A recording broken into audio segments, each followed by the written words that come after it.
আজকের ভিডিওটা অবশ্যই অমঙ্গলাকে নিয়েই বলবো, কিন্তু কিছু মানুষকে আজকের ভিডিওটা আমি বলতে এলাম। তোমাদের কোথাও ভুল হচ্ছে, আমি আগেও এই ভিডিও করেছি, আমি এখনও এই ভিডিও করছি, তোমাদের কোথাও মিস্টেক হচ্ছে যে আমি কৃষ্ণকালী মাকে দাবিয়ে রাখতে চাই, কৃষ্ণকালী মায়ের নাম প্রচার করাতে অমঙ্গলাকে বন্ধ করতে চাই। আচ্ছা, এই ঘরের বিটি কৃষ্ণকালী মায়ের নাম কি প্রচার করবে? যে জাতীয় সঙ্গীত বসে বসে করে, ওই ক্যামেরার সামনে শ্যুট করে নিজেকে ভাইরাল করার জন্য। ভগবান পেতে পারে নাকি ঘরের বিটি? অসভ্য ছোট লোকটা কি ভগবান পেতে পারে? আমার তো মনে হয় না। হাই ফ্রেন্ডস, রোস্টার সমাজে তোমাদেরকে স্বাগত, অনেক অনেক ভালোবাসা। কালকে ভিডিও দিতে পারিনি এবং পরশুও ভিডিও আমি দিতে পারিনি, তার জন্য দুঃখিত, কারণ আমি প্রচণ্ডভাবে ব্যস্ত ছিলাম। এবং ভিডিও আসবে, দেখতে পাবে কি কারণে ব্যস্ত ছিলাম। সব রকমের ভিডিও আসবে, ঠিক আছে? আমি একটুখানি চলো ভিডিওর মাধ্যমে দেখতে পাবে, অনেক রকমের ভিডিও আসবে, তো সেই কাজগুলোতেই ব্যস্ত ছিলাম, তাই ভিডিও দিতে পারিনি। তবে কিছু মানুষ কমেন্টে লিখে যাচ্ছে, তুমি তোমার মনে এত হিংসা, কৃষ্ণকালী মাকে ভগবানের প্রতি হিংসা করছো তুমি। এই বিষয়টা তোমাদেরকে ঘরের বিটি অমঙ্গলা তোমাদের মনে ঢুকিয়েছে। এবং তোমরা যদি আমার ভিডিও পুরোটা দেখতে, তাহলে কমেন্ট বক্সে সেরকম কমেন্ট করতে না। কেন করতে না? তোমরা ওই অমঙ্গলার কথা শুনে চলে আসছো আমাকে কমেন্ট বক্সে কমেন্ট করতে যে তুমি ঠাকুরের সাথে হিংসামো করো। আমার ভিডিওর মধ্যে বারবার উল্লেখ করা থাকে, সৃষ্টি করেছে ভগবান। আজকে আমার পরিবারের মানুষের সাথে কেউ যদি অন্যায় করে, আমি চিৎকার করতে মানে তার বাড়ি চলে যাবো এবং রাস্তায় বসে পড়বো, এবং রাস্তার মাঝখানে তো ঝগড়াও করবো। কেন আমার বাড়ির লোককে এরকম বলি? কিন্তু যিনি সৃষ্টি করেছে তার সাথে অন্যায় হচ্ছে, তার হয়ে প্রতিবাদ করবো না? আমার প্রত্যেকটা ভিডিওতে বলা আছে, কোথাও আমি ভগবানের সাথে হিংসামো করছি?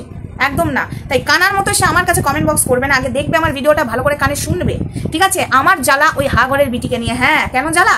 ওই আপদ বিপদ নিয়ে ঘর, সনাতন ধর্মের ছোট লোক জ্বালিয়ে মার, ঠিক আছে? জ্বালিয়ে মারছে, ওই জ্বালিয়ে মারার জন্যই আমার রাগ হচ্ছে। কিনা সনাতন ধর্মটাকে নিয়ে রীতিমতো ছেলে খেলা করছে, ভগবানের ত্রিশূলে পা দিচ্ছে। যিনি কিনা কৃষ্ণকালী মা পেয়েছে, তিনি জাতীয় সঙ্গীত বসে বসে করছে। এই তো উনি ভগবান পেয়েছে। রাধে রাধে গোবিন্দ, হরে কৃষ্ণ কৃষ্ণ কৃষ্ণ হরে হরে। আমার চোখটা প্রচন্ড লাল হয়েছে অ্যালার্জিতে, এটাকে ইগনোর করো, ঠিক আছে? এবার আসি, আমি হাতে এটা খুলে দিয়েছি এখন। কেন বলো তো? একটুখানি এই জায়গাটা চুলকাচ্ছিল, তারপরে আজকে একটা জায়গায় যাওয়া হয়েছিল, তো ওই জন্য খুলে দিয়েছিলাম। তো বলবে যে হাতটা ফাঁকা ফাঁকা লাগছে, আমার হাতটা ভরা ভরা থাকে, ওই যে ওখানে রাখা আছে, পরে নেবো। তো সেটাই বলছিলাম, একটুখানি বুঝে সুঝে কথাবার্তা বলো আমাকে নিয়ে, না হলে কি বলো তো, জুতোটা তোমরা ওই অমঙ্গলার মতো তোমরাও খাবে। না জেনে শুনে ওই অমঙ্গলার কথা শুনে এসে কমেন্ট করবে না। উনি একটা ফালতু মহিলা, ওনার কোনো ক্লাস নেই, উনি কোনোদিন ভগবান পেতে পারে না। যে মহিলা ভারতে থাকে, ভারতকে সম্মান দিতে পারে না, ভারতের জাতীয় সঙ্গীত বসে বসে করে অহংকার দেখায়, যে মহিলা সনাতন ধর্মটাকে নিয়ে ছেলে খেলা করে, নিজেকে বিশাল কিছু মনে করে, যে মহিলা মহাদেবের ত্রিশূলে পা দেয়, সে কখনোই ভগবান পেতে পারে না। তার ডায়লগ শুনে এসে আমায় কমেন্ট করবে না। আর আমায় যদি কমেন্ট করেছো, এর ফল একদম ভালো হবে না, ঠিক আছে? এবার ওই অমঙ্গলার সঙ্গে সঙ্গে তোমাদের সবকটাকে র্যান্ডাম দেবো, নিতে পারবে তো? নাম ধরে ধরে র্যান্ডাম দেবো, ঠিক আছে? ভিডিও দেখবে, চোখে দেখবে ভালো করে, কানে শুনবে ভালো করে, যে ওইখানে কি মেনশন করা আছে, বুঝেছো? ফালতু থার্ড ক্লাস, কোনো কাজ নেই, একটা কমেন্ট করে দিলাম, ব্যাস হয়ে গেল। যত সব আপদ বিপদ নিয়ে ঘর, সারা জন্ম জ্বলে মল। তো যাই হোক বন্ধুরা, ভিডিওটা এটুকুই থাক। আমি লাইভে আসবো তোমাদের সাথে কথা বলতে, ভিডিওটা বেশি বড় করছি না।